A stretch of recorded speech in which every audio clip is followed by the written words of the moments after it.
We come now to chapter 16 of the story. We are looking at this idea of the beginning of the end. It's a difficult subject.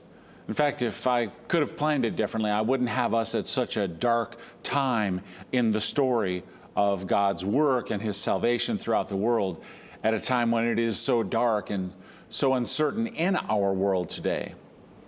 But even in the midst of this, one of the darkest chapters in the history of God's people, one of the saddest chapters in the time of God striving after the heart of His people, even in this dark chapter, there is still hope.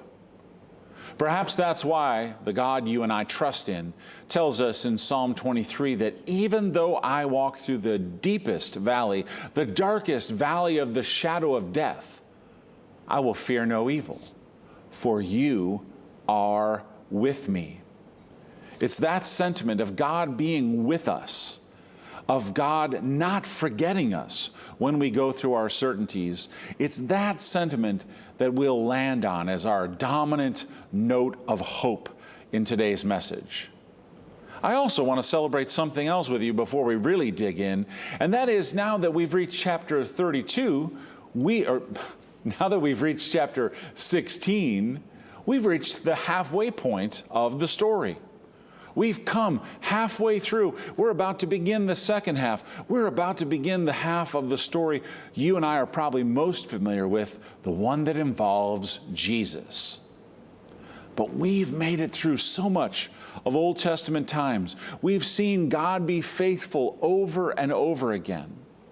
And a reminder, going back a few chapters ago, this period of kings, and kings being unfaithful, and God rejecting unfaithful kings and the unfaithful people of God, this chapter got started some chapters ago when the people of God said, we want to have an earthly king like all the other nations.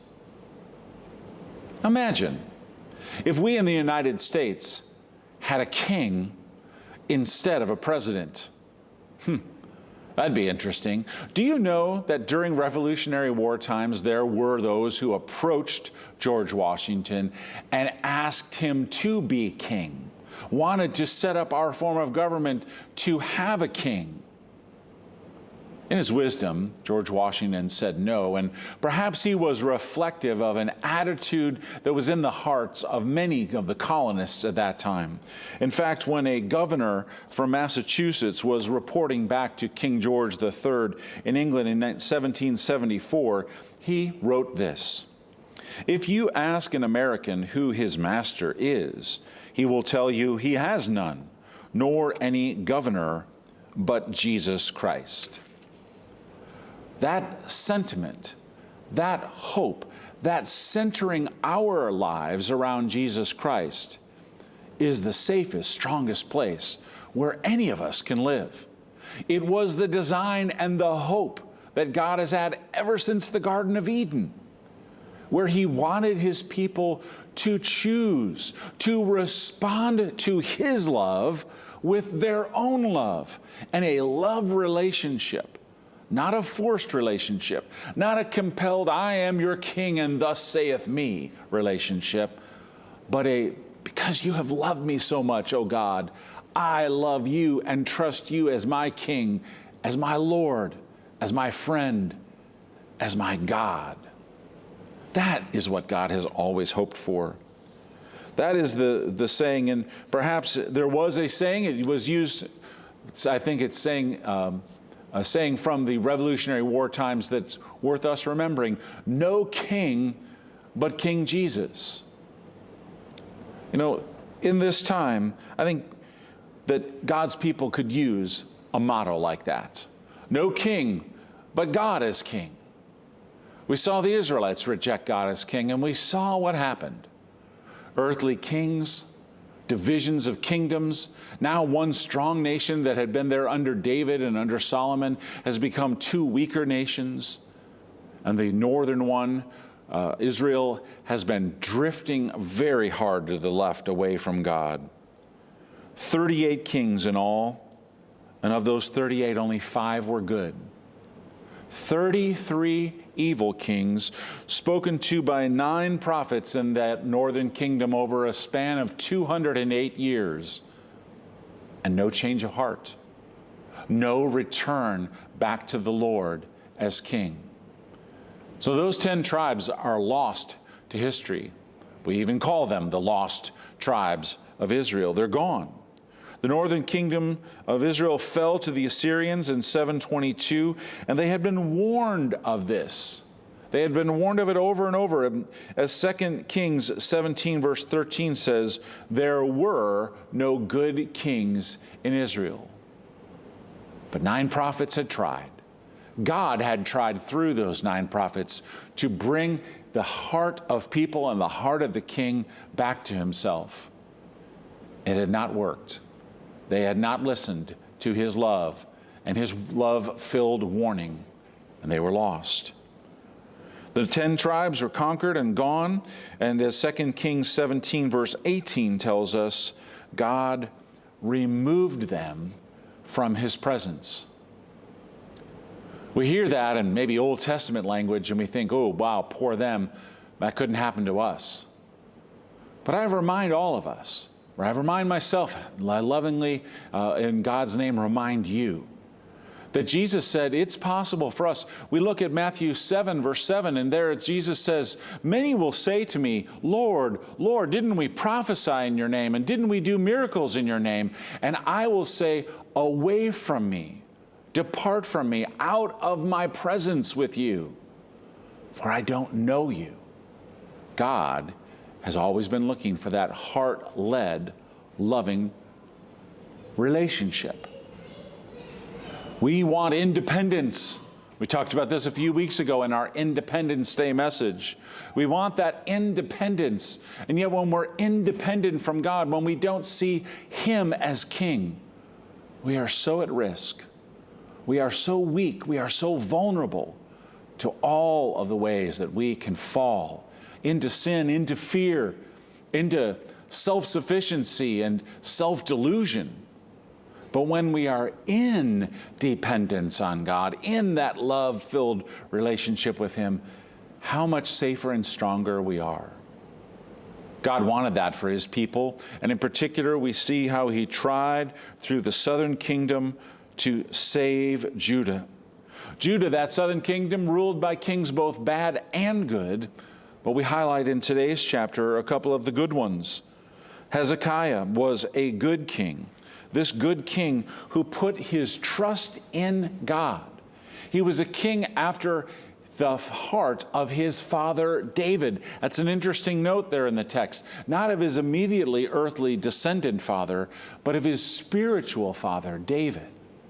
Can you and I have a heart after our spiritual shepherd and king, Jesus himself? Like Hezekiah, can we trust in Almighty God in all circumstances? Hezekiah trusted in God, and we get to see him defeating the Assyrian king who conquered the northern kingdom. Israel wiped out by a king, but now God as king wiping out that Assyrian king on behalf of his southern tribe of Judah, on behalf of King Hezekiah, on behalf of those who with their hearts trusted him. May we get to see the same. God destroys that army in 2 Kings chapter 19 at verse 35 and 37, 186 destroyed in a night. And yet the very next king, Manasseh, the son of Hezekiah, does more evil in the sight of the Lord than in all the others. 2 Kings chapter 21 records this. And Isaiah, the prophet, who had come to Manasseh, who had also brought comfort before to his father Hezekiah, Isaiah comes to Manasseh and warns him that God will use the Babylonians as his tool of judgment. We read this in the story in Isaiah chapter 3. And Judah is being warned of not only exile, but given the hope that there will be a return. Why is that? Why not just let Judah be lost, like the lost tribes of Israel, the northern 10 tribes? Here's a very important point for us to get. God, who has to bring the logical and natural consequences for sin and sinful independence from himself on his people, also has to keep his promise. And God had promised to bring about the Messiah for the world and for the Jewish people through the true tribe of Judah. So how does he accomplish that? He does it by, yes, bringing the punishment and judgment, but by, in his mercy, still keeping his promise, still showing grace, though it wasn't deserved. That's what makes it amazing, isn't it? When you and I receive God's grace that we do not deserve, and how amazing it is. That love which changes our hearts enables us to have a changed heart towards other people. And God kept his promise. Judah would not be disappointed. In trying to describe that promise, in trying to talk about what it would be like, today's Old Testament reading records a section from Isaiah, and it's from chapter 53, one very familiar to us that we often read as a part of our Good Friday readings. It's sometimes called the suffering servant chapter. For there, 600, 700 years before Jesus is born, Isaiah is given a vision. He gets to peer over the curve of the time horizon and see what it will be like when God walks this earth as king, when God comes as a suffering servant king to give his life for his people. Like a sheep before her shearers is silent, so he did not open his mouth. As he is beaten, as he is whipped, he does not answer for himself or defend himself, for God has laid on him the iniquity of us all. And by his stripes we are healed. God is telling us through the prophet Isaiah, God's trying to tell the king Manasseh, he's trying to tell the tribe of Judah, he's trying to tell you and me, be on the lookout for a king who's willing to serve, for a king who is willing to suffer, for a king who is willing to die for his subjects so that they might live and live forever. Scour all of human history that you want. You will not find an earthly king who was ever willing to do that. But the heavenly King, Jesus Christ, who came down to this earth, who walked this earth, born as that babe, hidden in the manger, rushed off into Egypt away from the murderous troops of Herod, brought back to feed the 5,000, to heal the lepers, to comfort the widows, to speak words of teaching and hope and guidance and grace. That suffering servant king who washed his disciples' feet died on a cross to wash away the sin in your heart and in mine, that we might be free and might freely choose him as our King and Lord. When Nathanael met Jesus and was so overwhelmed by his ability to know something about him before he even met him, Nathanael said, "You are the Son of God. You are the King of Israel." This is the response God hopes for from all of us. That experiencing his goodness, experiencing that he knows everything about us and yet still loves us, experiencing that he would be the one who was willing to die for us, go and suffer death and hell and rise again for us. That this Jesus, whom angels had served before and are serving even now, that this Jesus is longing for you and me to say from our hearts, "You are the Son of God. You are the King of Israel, and you are the King of me." What would that look like? I'm not quite sure what it would be if our presidents here were turned into our kings, but we have somewhat of an idea of what it might look like if Jesus was king of your life and mine.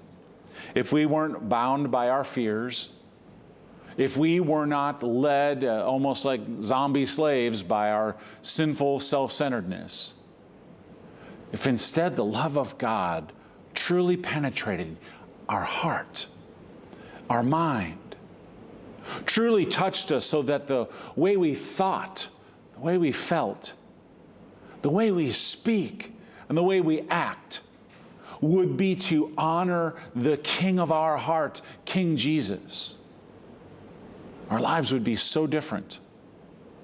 And your life, stacked with my life, stacked with thousands and millions of Christian lives, would make this country look so different. Not divided, not talking about Republican or Democrat or independent or any other category, except that King Jesus is our King.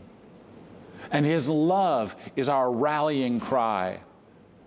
And His love is also our call to action, to demonstrate and duplicate that same love by the power of the Spirit He gives us.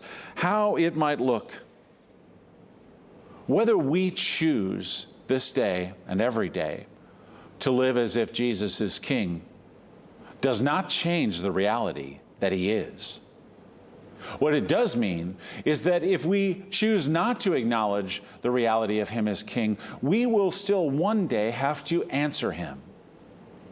Philippians chapter 2 puts it this way, that one day every knee will bow and every tongue will confess that Jesus Christ is King and Lord to the glory of God the Father. One day, Jesus will have all of us stand before Him, and He will separate as if a shepherd is separating the sheep from the goats. And to those who have loved and known and responded to Him and followed Him as King, He will say, "Come to me. Come and inherit your Master's happiness. Come and rejoice, for the kingdom of heaven is truly yours for all eternity."